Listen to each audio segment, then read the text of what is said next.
Hello viewers, welcome to our channel unboxing fact. আমি মৌমিতা চলে এসেছি আবারও একটা নতুন টপিক নিয়ে।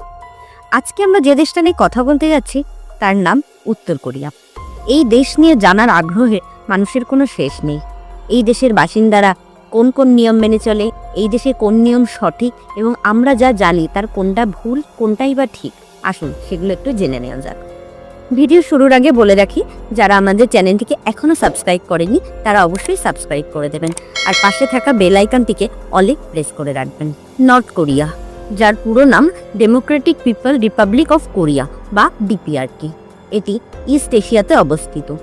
এই দেশটির উত্তরে চীন, উত্তর পূর্বে রাশিয়া এবং দক্ষিণে সাউথ কোরিয়ার সাথে ল্যান্ড বর্ডার শেয়ার করেছে। এর রাজধানীর নাম পিয়ংইয়ং, যেটি দেশটির সবচেয়ে বড় শহরও বটে। দেশটির টোটাল আয়তন 1,20,000 স্কোয়ার কিলোমিটারের কাছাকাছি। 2017 এস্টিমেট অনুযায়ী এই দেশের টোটাল জিডিপি 30 বিলিয়ন মার্কিন ডলার। দেশটির মুদ্রার নাম পিপলস ওন। দেশটি আনুষ্ঠানিকভাবে স্বাধীনতা লাভ করে 1948 সালে, যেটি ঘোষণা হয়ে গিয়েছিল 1919 সালে। 2022 ইউএনের রিপোর্ট অনুযায়ী এই দেশের জনসংখ্যা প্রায় 2,60,00,000 কাছাকাছি। 1950 সালে উত্তর কোরিয়া দক্ষিণ কোরিয়ার মধ্যে একটি যুদ্ধ শুরু হয়, যেটি কোরিয়া যুদ্ধ নামেও খ্যাত। 1953 সালে এই যুদ্ধবিরতি একটি চুক্তি স্বাক্ষরিত হয়। এবার জানা যাক দেশটির রাজনীতি সম্পর্কে। দেশটির সংবিধানে বহুদলীয় পার্টির কথা উল্লেখ থাকলেও এই দেশটিতে এক এবং অদ্বিতীয় পার্টি হচ্ছে কোরিয়ান ওয়ার্কার্স পার্টি, যেটি কমিউনিস্ট ভাবধারায় বিশ্বাসী। Communist party of South Korea এবং people's party of Korea November 1946-এ মার্চ হয়ে কোরিয়ান ওয়ার্কার পার্টি গঠিত হয়। এই দেশটির প্রথম প্রেসিডেন্ট হলেন কিম ইল সাং, যাকে এই নর্থ কোরিয়া গঠনের কারিগরও বলা হয়ে থাকে।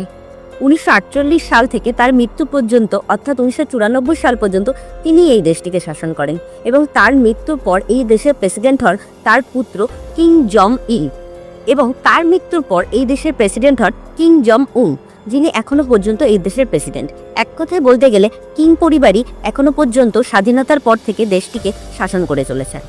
এতক্ষণ তো জানলাম দেশটির ব্যাপারে, কিন্তু আমাদের নর্থ কোরিয়া নিয়ে সবথেকে ইন্টারেস্টেড জায়গা হলো দেশটির নিয়মকানুন। আসুন এবার দেখে নেওয়া যাক আমরা যে নিয়মকানুনগুলো সম্পর্কে শুনে থাকি তার কতটাই বা সঠিক আর কতটাই বা ভুল। আসুন জেনে নেওয়া যাক।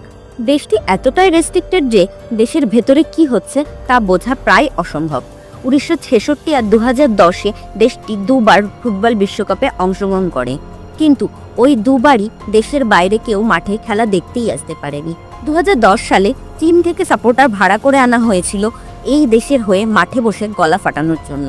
2010-এ একটি মাত্র ম্যাচ টিভি চ্যানেলে দেখানোর পর সেটিকেও বন্ধ করে দেওয়া হয়। সুতরাং বুঝতেই পারছেন দেশটি কতটা রেস্ট্রিক্টেড আর ল্যান্ডলক কান্ট্রি। দেশটি বাইরের সমস্ত দেশগুলির থেকে বিচ্ছিন্ন। এই দেশটিতে কোনো সোশ্যাল নেটওয়ার্কিং সাইট মানে ফেসবুক, ইনস্টা বা ইউটিউব ব্যবহার করা যায় না। দেশটিতে কয়েকটি মাত্র সরকার দ্বারা নির্বাচিত ওয়েবসাইটই আছে যেগুলি ওখানকার জনগণরা ব্যবহার করতে পারে। দেশটিতে ফরেন মুভি দেখাও একেবারে নিষিদ্ধ এবং এটিকে শাস্তিযোগ্য অপরাধ বলে বিবেচনা করা হয়। দেশটি থেকে কোনো রকম ইন্টারন্যাশনাল কল করাও শাস্তিযোগ্য অপরাধ। 2007 সালে একটি রিপোর্ট অনুযায়ী একজন ফ্যাক্টরি বসকে 1.5 লক্ষ লোকের সামনে গুলি করে মারা হয়, কারণ তিনি নাকি 13টা ইন্টারন্যাশনাল কল করেছিলেন। আগেই বলেছি কিম পরিবারই স্বাধীনতা লাভের পর থেকে এই দেশটিকে শাসন করে আসছে, তাই এই পরিবারে যে কোনো সদস্যকে অসম্মান করাটাও শাস্তিযোগ্য অপরাধ বলে বিবেচিত হয়। একটি রিপোর্ট অনুযায়ী 2015 সালে ডিফেন্স মিনিস্টারকে 100 জন লোকের সামনে গুলি করে মারা হয়, কারণ তিনি নাকি প্রেসিডেন্টের উপস্থিতিতে ঘুমিয়ে পড়েছিলেন। শোনা যায় যে এই দেশে কেউ কোনো অপরাধ করলে 3 পুরুষ ধরে তার শাস্তি ভোগ করতে হয়। যদিও শোনা যায় যে এখন এই নিয়মের কিছুটা পরিবর্তন হয়েছে, কিন্তু সেটা কতটা ঠিক তা নিয়ে কিছু দ্বিমত আছে। নর্থ কোরিয়ার জনগণরা নিজেদের ইচ্ছা মতো হেয়ারস্টাইলও করতে পারেন না, কারণ সরকার দ্বারা নির্ধারিত কেবলমাত্র 28টি হেয়ারস্টাইলই এখানে করতে হয়, যার মধ্যে 10টি ছেলেদের জন্য এবং 18টি মেয়েদের জন্য নির্ধারণ করে রাখা হয়েছে।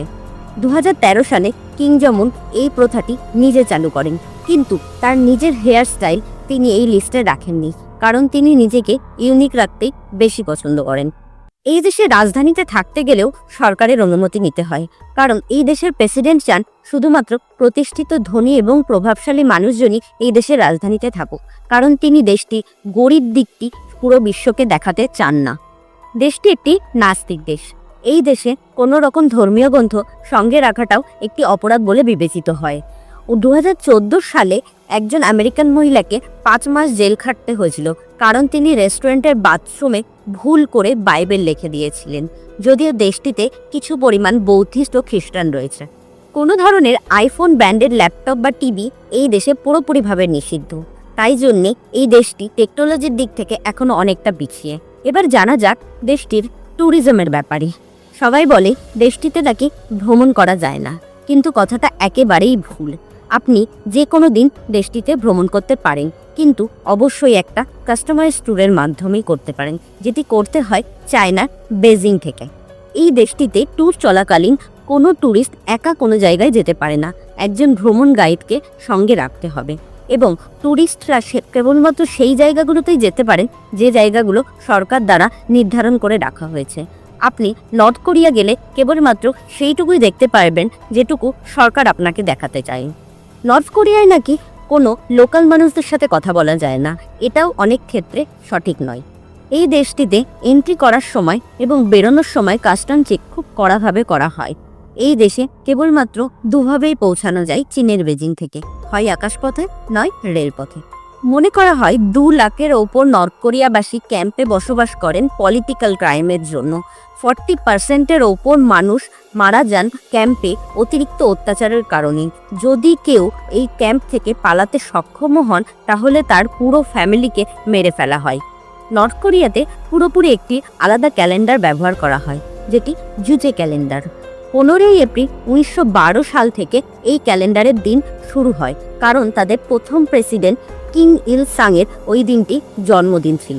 দেশটিতে একটি মাত্র পার্টি রাজত্ব করলেও একথা শুনলে অবাক হবেন যে দেশটিতে ইলেকশন অনুষ্ঠিত হয়, আর তার একটি মাত্র ক্যান্ডিডেট থাকে, সেই দেশের তখনকার প্রেসিডেন্ট, যেটি এখন বর্তমানে কিং জং উন। দেশটির 100% মানুষই এই ভোটদান পর্বে অংশগ্রহণ করেন এবং সবাই প্রেসিডেন্টকে ভোট দেন, আর সেই গোটা দিনটা জুড়ে একটি উৎসব পালিত হয়। আগেই একটা কথা জানিয়েছি যে উত্তর কোরিয়াবাসীদের কিম জং উনের পরিবারকে যথেষ্ট রেসপেক্ট করতে হয়, যদিও এটা শুধুমাত্র ওই দেশের নাগরিকদের জন্যই নয়, ট্যুরিস্টদের জন্য সমানভাবে প্রযোজ্য। আপনারা সবাই নিশ্চয়ই আমেরিকান স্টুডেন্ট ওট্টো ওয়াম্বিয়ারের কথা জেনে থাকবেন। তাকে পিয়ংইয়ং এয়ারপোর্ট থেকে গ্রেপ্তার করা হয়েছিল, কারণ সে নাকি হোটেল রুম থেকে বিলবোর্ড চুরি করে নিয়ে যাচ্ছিল, এবং তাকে জেলবন্দি করা হয় এবং ছাড়া হয় প্রায় মরণাপন্ন অবস্থায়। জুন 2017-তে তিনি মারাও যান। দেশ ছেড়ে যাওয়া এই দেশে পুরোপুরিভাবে নিষিদ্ধ। কোনো অফিসিয়াল ডকুমেন্ট বা সরকারের অনুমতি ছাড়া এই দেশে বর্ডার ক্রস করা একেবারেই অসম্ভব। যদিও এই দেশের নিয়মকানুন থেকে অব্যাহতি পাওয়ার জন্য অনেকেই এই দেশ ছেড়ে পালাতে চেয়েছেন, কিছুজন সক্ষম হলেও তাদের মধ্যে বেশিরভাগই গুলিতে মারা যান। উত্তর কোরিয়াতে প্রতি রাতে কারেন্ট অফ করে রাখা হয়, কারণ এনার্জি ক্রাইসিসের জন্য। এই দেশে মাইক্রোওয়েভের ব্যবহার সম্পূর্ণভাবে নিষিদ্ধ। একটা দেশের সবকিছুই কি খারাপ? না, ভালো কিছু নিশ্চয়ই আছে। এবার আসুন দেখে নেওয়া যাক উত্তর কোরিয়ার ভালো দিকগুলি কি কি। দেশে ক্রাইম রেট প্রায় নেই বললেই চলে। এত স্ট্রিক্ট নিয়মকানুনের জন্য এই দেশে ক্রাইম রেট মাত্র 2%। দেশের এডুকেশন সিস্টেম সবার জন্য ফ্রি এবং অ্যাভেলেবেল, সেই জন্যই এই দেশের শিক্ষিতের হার অনেক বেশি। নর্থ কোরিয়া ওয়েস্টার্ন কালচারের বিরোধী, তাই জন্যে এদের নিজেদের সাংস্কৃতিক কালচার অনেকটাই উন্নত। দেশের প্রতিটা নাগরিকের জন্য মিলিটারি সার্ভিস কম্পালসারি। ছেলেদের জন্য এটা 10 বছর এবং মেয়েদের জন্য এটা 7 বছর। বিশ্বের সবচেয়ে গভীরতম মেট্রো সিস্টেম নর্থ কোরিয়ার পিয়ংইয়ংয়ে অবস্থিত। এর গভীরতা 110 মিটার। আন্ডারগ্রাউন্ড মিলিটারি ফ্যাসিলিটির জন্যই এই টানেলটি তৈরি করা হয়েছিল। নর্থ কোরিয়ার নাগরিকদের প্রত্যেকের নিজস্ব বাড়ি আছে, যা সরকার থেকে দেওয়া হয়ে থাকে। এই দেশের মানুষদের শুধুমাত্র বিদ্যুৎ আর জলের খরচ বহন করতে হয়, যেটা খুবই সামান্য। এতক্ষণ আপনাদের নর্থ কোরিয়া সম্পর্কে অনেক কিছুই জানানোর চেষ্টা করলাম, কিন্তু দেশটি নিজেদেরকে সবার থেকে এতটাই বিচ্ছিন্ন করে রেখেছে যে একটা ভিডিওতে সবকিছু জানানো সম্ভব নয়। যদি আপনারা এর দ্বিতীয় পর্ব দেখতে চান তাহলে অবশ্যই নিচে কমেন্ট করে জানাবেন। যদি ভিডিওটি ভালো লেগে থাকে তাহলে অবশ্যই লাইক, কমেন্ট আর শেয়ার করে দেবেন। সাবস্ক্রাইব করতে ভুলবেন না আমাদের চ্যানেলটিকে। ভালো থাকবেন, সুস্থ থাকবেন, পাশে থাকবেন।